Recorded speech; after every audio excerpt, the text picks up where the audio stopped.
first time nila ni Julia Montes na magsama sa isang endorsement. Yes. Oo.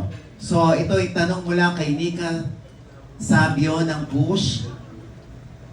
Julia, what made you say yes in joining Coco to be part of the Regasco family?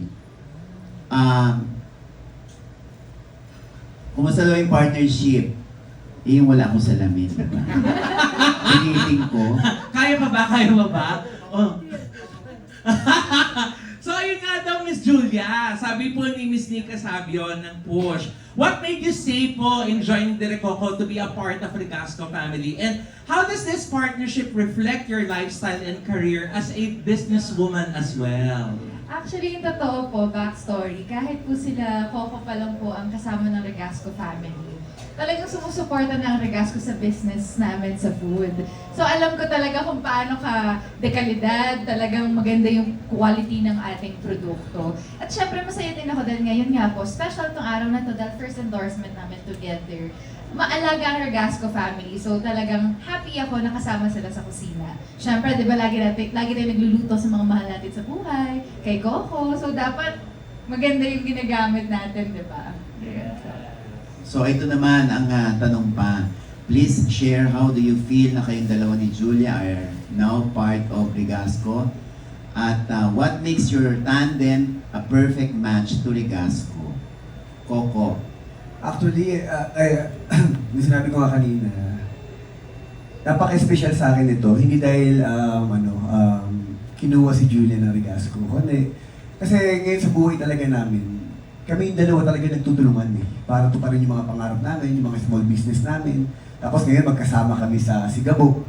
Kaya nung kinuha siya ng Regasco, sabi kong ganun, ang sarap sa pakiramdam. Kasi every time na kunyari, nagpupunta kami sa ibang lugar, diba, nagpo-promote kami, tumutulong kami sa mga tao.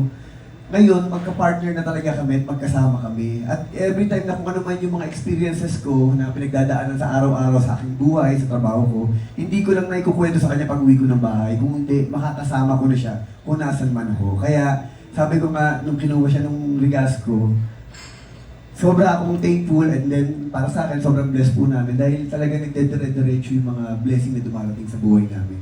At sobra ako nagpapasalamat talaga kay Sir Arnel kasi yung tiwalang ibinigay niya sa akin. Kasi hindi lang si Julie, pati yung mga kapatid ko, yung attorney ko, kasama ko dito, yung mga kasamahan ko sa show, talagang kinukuha niya para tulungan kaming lahat. At siguro nakikita niya rin na, alam niya na sa pamamagitan namin, yung ginagawa namin sa trabaho namin, na i-share din namin yung blessing na binibigay sa amin ng Diyos para sa mga ibang tao na nangangailangan talaga. At kami, nandito kami para mag-represent ng Regasco dahil talaga, sabi ko nga, hindi na, like ako po, hindi naman ako basta-basta na kumukuha lang ng mga endorsement na pinag-uusapan namin ng manager ko. Kasi pag nasira ang ine-endorse ko na isang produkto, masisira rin yung pinaghirapan namin sa mahabang panahon.